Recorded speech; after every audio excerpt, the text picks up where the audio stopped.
In today's video, I'm going to teach you how to edit journal entry QuickBooks Online. We'll walk through how to find the exact journal entry you need and open it for edits using QuickBooks Online's built-in search and filters. By the end, you'll feel confident locating the right entry quickly and making clean, accurate updates.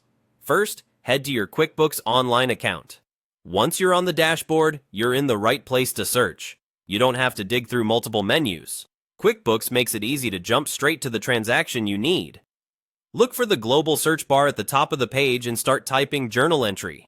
As you type, QuickBooks will surface recent matches. This is a great shortcut if the entry was created recently. If you don't see what you need in the quick results, no worries. You can refine the search to narrow it down. Next, open the Advanced Transaction Search. This view gives you more precise control, especially if you're tracking down an older entry or one with a specific amount or date. Think of it as your filter hub. You can adjust criteria to cut through the noise and zero in on exactly what you want. From here, set the transaction type to journal entry. Choosing the correct type is important because it ensures QuickBooks only returns journal entries, not invoices, bills, or other transactions. If you know the date range, amount, or a keyword from the memo, use those fields too. Each detail helps lock in on the right record faster. You'll now see a list of journal entries that match your filters.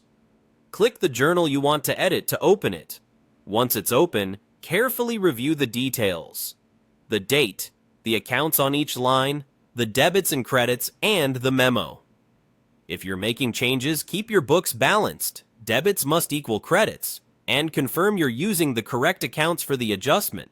It's also a good habit to add a clear memo explaining why you made the change so anyone reviewing later understands the context.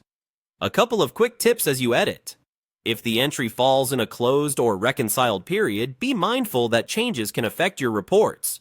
You may need the proper permissions, or you might prefer an adjusting entry depending on your accounting policies. If you're unsure, double-check with your accounting lead to avoid unintended ripple effects. That's it. Using the search bar, the Advanced Transaction Search, and the Journal Entry filter, you can quickly locate and open the exact entry you need, review it carefully, and make clean, accurate edits that keep your books reliable.